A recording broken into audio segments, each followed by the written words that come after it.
నమస్తే, నేను మీ నాగబాబుని. ఒక సగటు భారతీయుడిని, ఒక హిందువుని. అదేంటి మీరంతా నాస్తికుడు అనుకుంటున్న నాగబాబు హిందువుని అంటున్నాడని అనుకుంటున్నారా? ఆదిశంకరుల అద్వైతం, రమణుల ఆత్మజ్ఞానం, వీళ్ళిద్దరూ చెప్పిన నిరాకార స్వరూపమైనటువంటి ఆ పరమాత్మను నమ్ముతాను. హిందువు అనేది ఒక నమ్మకమో ఒక మతమో కాదు, ఇది ధర్మం, మన జీవన విధానం. అవివేకుల్ని అజ్ఞానుల్ని ఎడ్యుకేట్ చేసేలా చెప్పాలంటే ఇది ఒక జియోగ్రాఫికల్ ఐడెంటిటీ కూడా.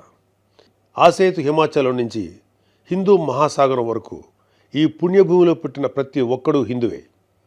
ఈ దేశంలో, ఈ ధర్మంలో చార్వాకులు కూడా చోటుంది. కాబట్టి నేను నికార్సైన హిందువుని.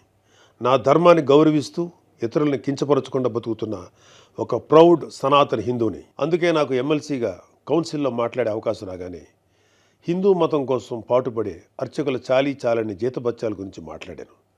మరి వైసీపీ నాయకుల సంగతి ఏంటంటారు? రండి చూద్దాం.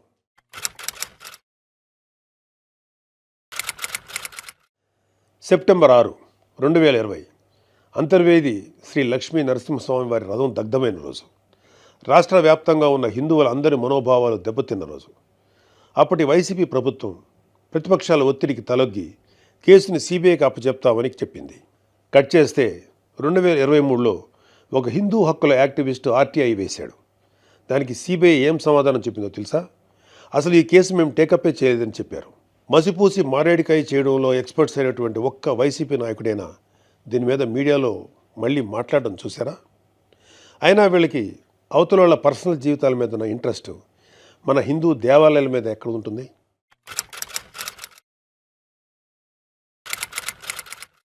డిసెంబర్ 2020 రామతీర్థం రాముడు మనకు ఒక దైవం. మహావిష్ణువు అవతారం మాత్రమే కాదు, అంతకు మించి ఈ దేశం తాలూకు ఆస్తిత్వం రామకథలో ఉంది. ఒక మనిషి ధార్మికంగా ఎలా బ్రతకాలో రామాయణం చెప్తుంది. రామాయణంలో మారీచుడు చెప్తాడు, రామో విగ్రహవాన్ ధర్మ సాధు సత్య పరాక్రమ అని. ఈ భూమి మీద రాశీభూతమైన ధర్మమే శ్రీరాముడిని నమ్మే జాతి మనది. అలాంటి రాముడి శిరస్సును నరికినా పట్టించుకోని ప్రభుత్వం వైసీపీ ప్రభుత్వం. అప్పటి ప్రభుత్వం ఇన్వెస్టిగేషన్లో చూపించిన నిర్లక్ష్యం వల్ల దీని వెనుకున్న అసలు దోషులను శిక్షించలేక ఏదో నామకే వాస్తే కేసులు పెట్టి దీన్ని నీరు కార్చారు. అయినా మీకు మీ మంత్రులకి రిలీజ్ సినిమాలకు రివ్యూలు ఇవ్వడం మీద ఉన్న శ్రద్ధ రాముడి మీద ఎందుకు ఉంటుంది?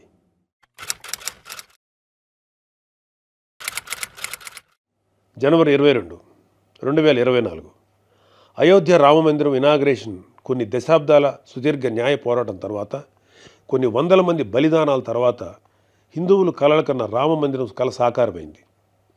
దేశమంతా ఒక పండగలాగా దీన్ని సెలబ్రేట్ చేసుకున్నారు. మన రాష్ట్రం నుంచి పవన్ కళ్యాణ్ గారు, చంద్రబాబు నాయుడు గారు కూడా వెళ్ళి అందులో పాలు పంచుకున్నారు. కానీ ఈరోజు హిందువుల మీద ఎక్కడ లేని ప్రేమ వలకపోస్తున్న వైసీపీ నాయకుడు గారు కనీసం ఫార్మాలిటీకైనా ఒక ట్వీట్ కానీ ఒక వీడియో బయట కానీ పెట్టారా? పోనీ మీ స్టాండ్ ఏంటో ఓపెన్గా ప్రజలకు చెప్పే దమ్ము అయినా మీకుందా? మీకు వ్యతిరేకించే ధైర్యం లేదు. అలా అని అభినందించే సంస్కారం అంతకంటే లేదు. వెరసి మీ మనసులో హిందువుల మీద కుళ్ళు కుతంత్రాలు తప్ప ఇంకేమీ లేవు. టీటీడీ భక్తులకి భగవంతుడిని దూరం చేసిన వైసీపీ పూట గడవని పేదవాడి దగ్గర నుంచి వజ్రాల కిరీటాలు చేయించే కోటీశ్వరుల వరకు అందరి కోరిక ఒకటే, ఆ కలియుగ దైవమైన వెంకటేశ్వర స్వామివారి దర్శనం ఏడాదికి ఒకసారైనా చేసుకోవాలని. ఒక సామాన్య భక్తుడు నెల డబ్బులు కూడబెట్టుకుని మరి ఆయన చూడడానికి కొండ మీదకి వెళ్తాడు. అలాంటి కొండ మీద అకామిడేషన్ ఛార్జీలు మీరు ఒక్కసారి ఎలా పెంచుతారు? నందకం, పాంచజన్యం, కౌస్తుభం, ఒకలామాత గెస్ట్ హౌసుల్లో 500కి దొరికే రూమ్ని 1000కి ఎలా పెంచారు? నారాయణగిరి గెస్ట్ హౌస్లో 1700 రూపాయలు చేశారు. ఇది సామాన్యుణ్ణి భగవంతుడికి దూరం చేసే ప్రయత్నం కదా?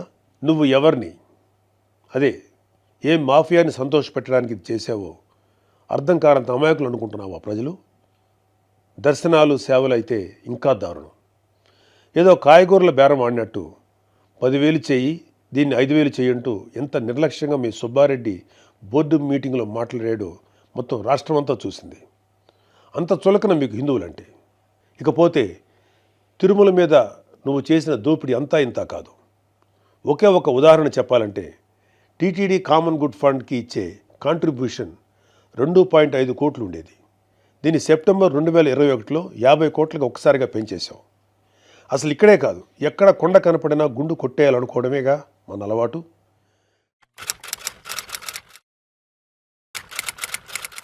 Declaration form. ప్రతి రిలీజియస్ ఇన్స్టిట్యూట్కి ఒక సాంప్రదాయం ఉంటుంది. దాన్ని గౌరవించడం మన ధర్మం. యుధా రాజా తదా ప్రజ అంటారు. నాయకులే రూల్స్ ఫాలో కాకపోతే ఇంకా ప్రజలు ఏం ఫాలో అవుతారు? అయినా బాధ్యత గురించి వైసీపీకి చెప్పడం చెవిటోడి చెవిలో శంఖం ఊదినట్టే. పవన్ కళ్యాణ్ గారు ఆయన కూతురు పొలినాని తిరుమల తీసుకువెళ్ళినప్పుడు ఆ అమ్మాయి మైనర్ అయినా కూడా ఒక గార్డియన్గా ఆ అమ్మాయి తరఫున డిక్లరేషన్ ఇచ్చారు. పవన్ కళ్యాణ్ గారి సతీమణి అన్నాగారు కూడా డిక్లరేషన్ ఇచ్చారు. ఇంత ఎందుకు, ఈ దేశ రాష్ట్రపతి అబ్దుల్ కలాం గారు కూడా తిరుమలలో డిక్లరేషన్ ఫామ్ పైన సంతకం చేసి అక్కడి నుంచి సాంప్రదాయాన్ని గౌరవించారు. నువ్వు కలాం గారి కన్నా గొప్పోడివా? డిక్లరేషన్ ఇవ్వకుండా వెళ్ళటమే కాక మీ మంత్రి వచ్చి ఆడి అమ్మ మొగుడు కట్టాడా తిరుపతి గుడి అని అంటాడా? అలా తలపొగురు మాటలు మాట్లాడితేనే జనాలు 151లో మధ్యన 5 తీసేసి 11 ఇచ్చారు. అయినా నువ్వు ఏమైనా మారావా? లేదు. డిక్లరేషన్ అడిగారు అని తిరుమల పర్యటన క్యాన్సిల్ చేసుకున్న చరిత్ర ఉంది. అయినా సెక్యులర్ ప్లేస్కి రిలీజియస్ ప్లేస్కి తేడా తెలియని నిన్ను ఎడ్యుకేట్ చేయటం మా వల్ల కాదు. ఇక ఫైనల్గా మన కల్తీ నెయ్యి వ్యవహారం గురించి చెప్పాలి.